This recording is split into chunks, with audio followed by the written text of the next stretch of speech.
Hi, it's your $2 Tuesday movie critic here with another Oscar nominated film. The film I'm reviewing today is the The Shape of Water. Now, this movie, I really loved it for the sweetness of it, for the cinematography, just the characters that were in this movie. I liked it because one of the main reasons that I liked it is everybody had a different part to play. And that wasn't necessarily the case in a lot of the other movies. In a lot of the other movies, the characters were so very similar and, you know, and it's worked for those movies. But for this movie, it was good to see everybody doing a different part and it meshing together and making something really wonderful in the shape of water. Now, full disclosure, I didn't know really what to expect with this movie because I saw the previews and I thought it would be a bit ridiculous. I mean, seeing this guy like a fish that was supposed to be a fish or an alien, or in the movie, they describe him as the people he actually was on Earth. He was living in the water formation from this small town, and the people in the village considered him a god. And you're not exactly no one is exactly sure why he was considered a god, with besides the fact he looks totally different from anything that any of them have ever seen.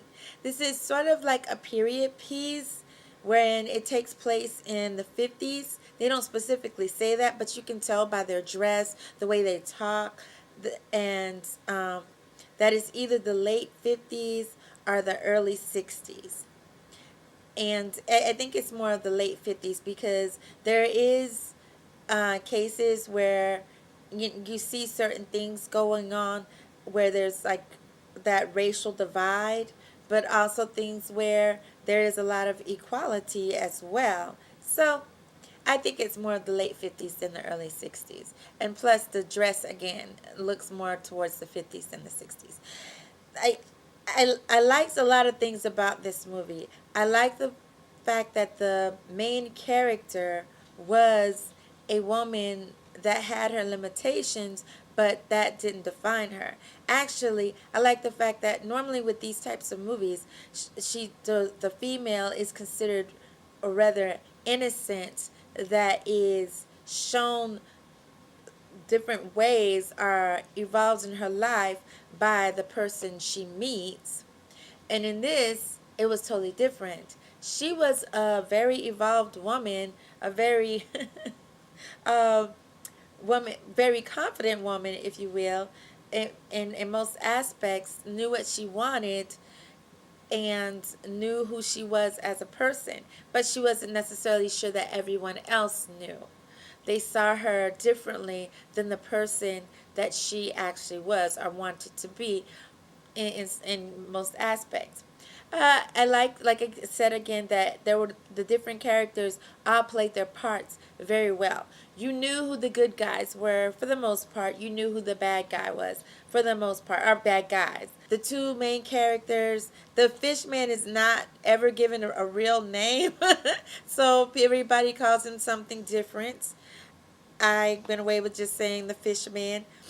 But he's so much more than that. He is a beautiful creature, and the more you see him in the movie, the more you realize his beauty is not just within. He actually is a very beautiful person on the exterior too, even though kind of scary at first. So, the cliche things about the movie were, yes, the bad guy was really bad. This happened at a time where, there were a lot of other underlying things going on. The Russians and the Americans fighting against each other. That was in the background of and the forefront was this friendship and romance, that a friendship that involved into a romance, into even something more than that for these two people. Um, the main character, Eliza, Esposito, and the Fishman. That I loved the other characters that were a part of this, and I'll get to them later because this movie was up for a lot of nominations. I don't know if it held the record for this year for the most, not necessarily record, but for the most nominations. But I think it did carry quite a few, and I'll get to that in a moment. This movie, I was surprised, I want to say, by all the sexuality in the movie. I shouldn't have been, but I was. I thought it was going to be a movie kind of like the old school movies that I compared it to, where there was, yeah, the light romance thing, but it was all very innocent type romance. But this was, no, this was feel full frontal sexuality from the beginning, not just with the two main characters, but with a lot of the other characters as well.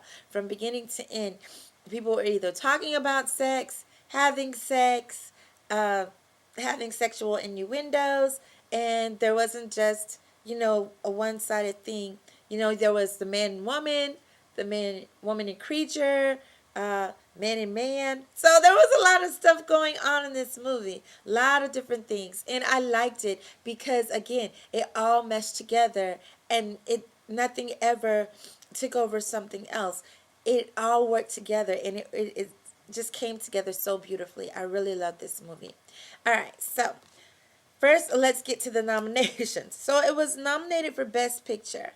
Even though I really love this movie, I thought it was well done, beautiful, and I think it came off as more of a drama. It is rated R. I think they have it as more of a drama. I still tend towards to go more of a dramedy. It was more of a comedy than a drama, but it did have very big dramatic points in it, to so that I say more of a dramedy than a drama or a comedy, one or the other. Definitely a dramedy. I don't think it's going to get, it doesn't deserve Best Picture only because I still think that the the Darkest Hour is the best movie thus far that I have seen in this category. But yes, I did still love The Shape of Water. Uh, best the I'm sorry, the best director, Guillermo del Toro. So for the best director, it was up against quite a few good movies as well, or other good directors. I personally thought that this movie, because it was so beautifully done, it wasn't necessarily a new take on things, but you take something old and you add a little bit more to it, like peanut butter and jelly. Maybe add some real fruit in there too with the jelly. I don't know, make it better. I think this is kind of like what it did that um, Guillermo del Toro did for this movie to make it uh, not the same cliche type movie of this kind. And I think he did a good job with it because it ended up being not so much a comedic romance as a beautiful romance. It did. So I think for that, yeah, it holds a close second, but I still think that for the most part, I think that for this category, it would be between Jordan Peele for Get Out and Guillermo del Toro for The Shape of Water. I still haven't seen The Phantom Thread, so I don't know anything about this movie. But for me, those two movies are the standouts for Best Director. All right, so are those two directors are the standout for that nomination. Um, and then you have the Best Actress, which is Sally Hawkins, who plays Eliza Esposito. Now, I don't know, and I should have done the research, but I did not. I don't know if she really is mute in real life, but she does a wonderful job doing so. I mean, she's just the way she talks, using her American Sign Language, the way she communicates with this fish man, it's all so beautifully done. The way she communicates with others that don't necessarily know sign language. I love her relationship between her best friend Giles. They have just a beautiful, and then the other relationship between her other best friend, who's played by Octavia Spencer, Delilah, as she puts it. Her middle name is Delilah, and I remember that one a little bit better because she's called that more in the movie than she is by her first name, which is Zelda. Anyway, it is their relationships too are so beautifully done, where you can see how she has such a beautiful heart, and she also has a way of forming relationships and bonds with these people without speaking a word. And but it is not just a one-sided thing where they're helping her. Actually, she is very important in their lives as well. And but the relationships, both relationships are different, but they are built on loyalty and true friendship. So then we have the next one. Please excuse me, that was Rocky, my baby. All right. So then we have the best supporting actress, which I already said, Octavia Spencer. And again, I always look at, could someone else have played this part? I think she did a good job with this part because it's easy enough to take over because she has such a huge personality in this role. The character of Zelda, or Delilah, as I like to call her in this movie, just because it plays a bigger part. Her name in that plays a bigger part. So, but yes, I could not have seen anybody else in this movie because they either would have done too too much of a job in overtaking the main character, I think, or less of a job and just seemed too mousy. She did just a perfect job of being that person that was there for Eliza, at the same time knowing when she needed to step back or she needed to listen, and listen not with just her ears but with her heart, because she was a mute. Eliza was a mute. She couldn't talk. And there was also Zelda's job at the plant where they worked, for her to communicate to everyone else for Eliza. And she did not take that for granted, nor did she make it seem like this woman cannot survive without me. This is a mutual friendship where I'm helping her in a way and she's helping me in a way, because for the most part Zelda did have a strong personality that could sometimes get her in trouble, and Eliza was there to kind of like keep her calm and say, hey, it's not that serious. All right, so I love that relationship that they had. And no, I didn't think anybody else could play this part. Also, in that best supporting actress role, there was, I don't think necessarily that um, Octavia against the other women, the other movies that I saw. She's up against Mary J. Blige in Mudbound, and Allison Janney in I, Tonya, who I think is going to win it. I have not seen that movie, but I've heard good things about it, and I've seen previews. And because her part, even though it was great for this movie, I don't think it shines as well against the other parts in the other characters. I didn't really care for Laurie Metcalf, but honestly, I think for the Academy, she's the political winner. So I think it's going to be somewhere between maybe Laurie Metcalf and Allison Janney, even though, and I'll get to the other things later, but I don't think Octavia Spencer is going to win for this one. I don't honestly think that her character was the best out of all of these. I really think it was Mary J. Blige's in Mudbound, but again, I don't know.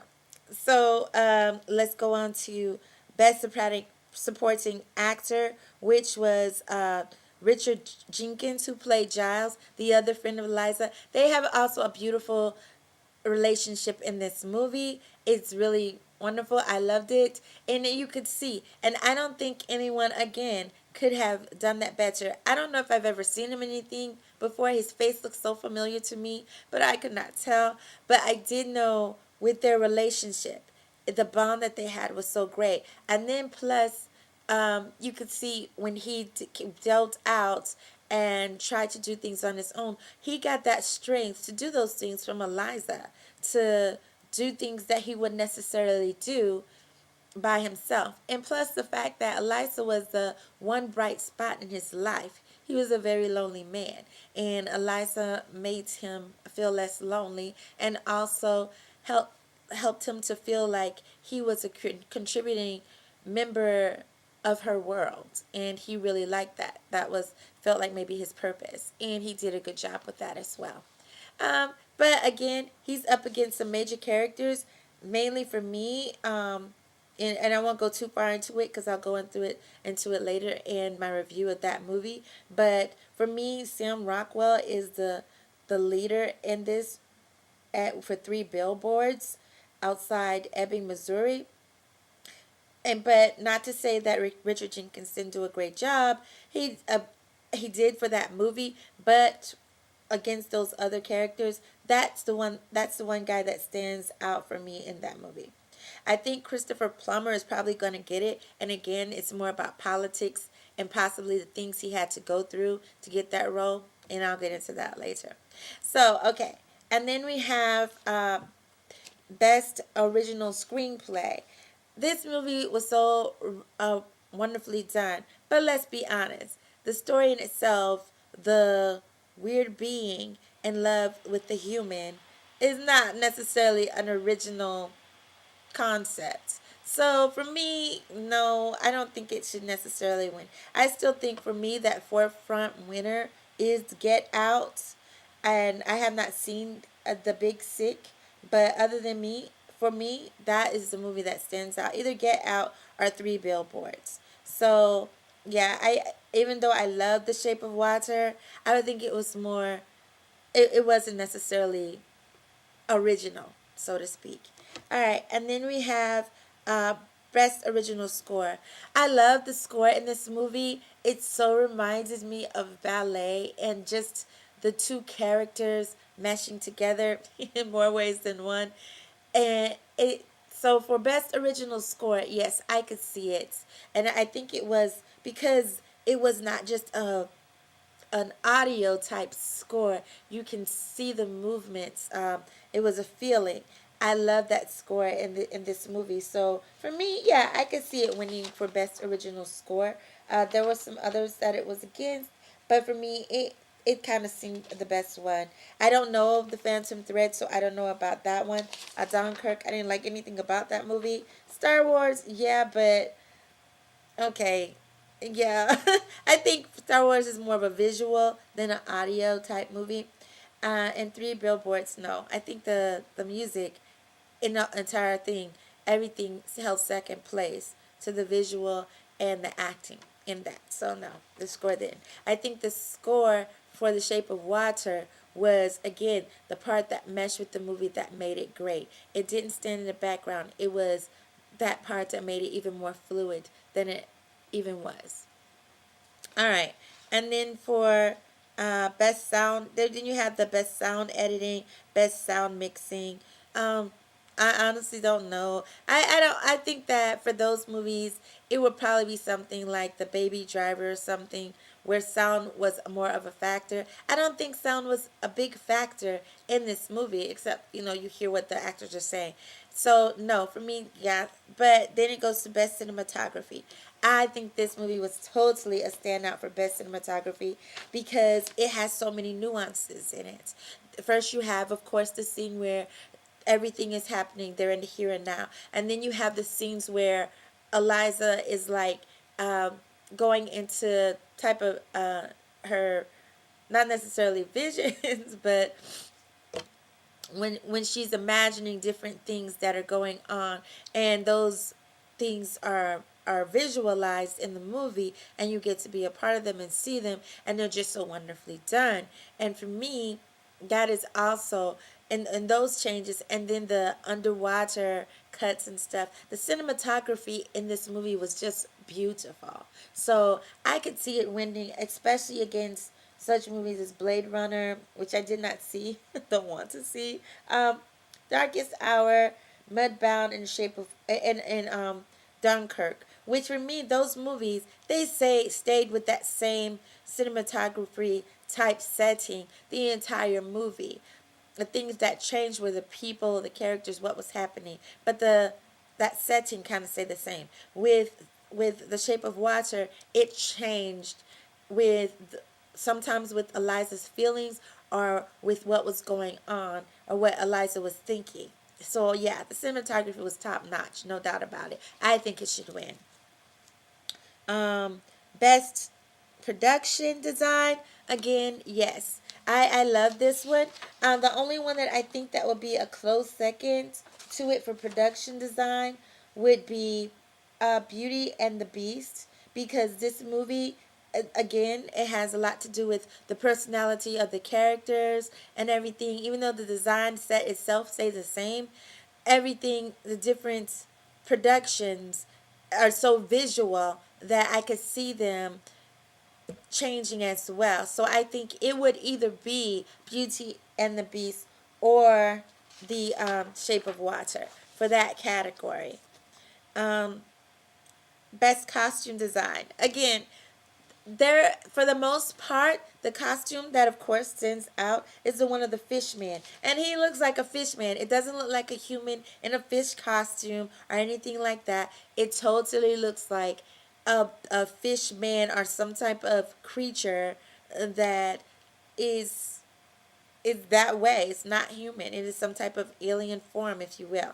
And so for that, yes, I see that. But at the same time, it goes against Victoria and Abdul, which I also thought had a wonderful costume design. I did not see the movie, but just seeing the previews for it and seeing a few the snippets, I think it was wonderful. And again, the same thing with Beauty and the Beast.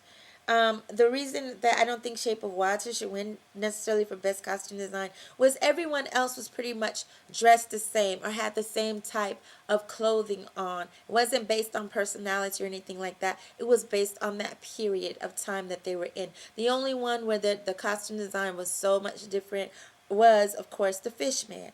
But in Victoria and Abdul, it was based on the type of class you were in, what you wore, and the different things with the two different characters, which were in different, not only in different classes, different religions, different ethnic groups, and they tried to be very authentic to that. So, and of course, the time period in which it was in as well. So, I think Victoria and Abdul definitely did a better job with that. And then you have Beauty and the Beast, which again, not just the Beast, but also the different live action characters. I think it would be between Beauty and the Beast and Victoria and Abdul for best costume design. So, and then we have, last but not least, best film editing, which again, I don't know enough about to comment on that. So, yeah, I'll just leave that where it lies. All right. The two old school movies that I went with was the first one, obvious, Splash, which came out in 1984, starring Tom Hanks and Daryl Hannah. And it is, of course, because of the same thing. You have a woman that is pretending to be a woman, which is really a mermaid, and you have her, no one knows this until she is caught, and the man that catches her is the scientist that wants to find out how is this even possible, until he realizes that the people that he's trying to help are not very good people and they want to do just more, and then he errs on the side of, okay, I've made a big mistake. And I think that's kind of like what happens with The Shape of Water and the doctor that's in that as well. And you get to see that too. And that's where I get the comparisons to. Both of the movies were very well done. I think Splash was definitely more of a comedy. There was a little bit of drama, where in The Shape of Water, it was definitely comical, but there were quite a few big drama pieces as well that made you kind of like not think of this relationship between this fish as the relationship between the fishman and Eliza, as especially when she explains it more in the movie, you don't think of it as much of an oddity. And because he stays a fish the whole time, there's no changing up for him, as opposed to Hannah's character that does change. She is able to become look like a human even though she's still a mermaid. You know. And so I liked both movies. Now the other movie is more of a cult classic than necessarily a well done movie, and that was Howard the Duck. That stars Leah Thompson, Jeffrey Jones, and Ed Gale as Howard the Duck. Now, this movie to me was, again, you have the weird guy who is the actually an alien from another planet, and the woman that falls in love with him and tries to help him to save the world, pretty much. And this movie in itself is just really funny. It's what we consider a cult classic because it wasn't necessarily an A-type movie, but people liked it because, one, it has a really cool soundtrack, the very catchy song Howard the Duck, and yeah. So anyway, um, so for that, and that's the only reason I compared it to, because of the relationship between the alien and the human again, and this time again a female um, woman human with this male duck, and he's a duck the entire time. He never changes. Everybody knows he's a duck. It's not hidden. There is, again, a scientist that wants to figure out what is going on with him, and at the same time this duck is trying to save the world.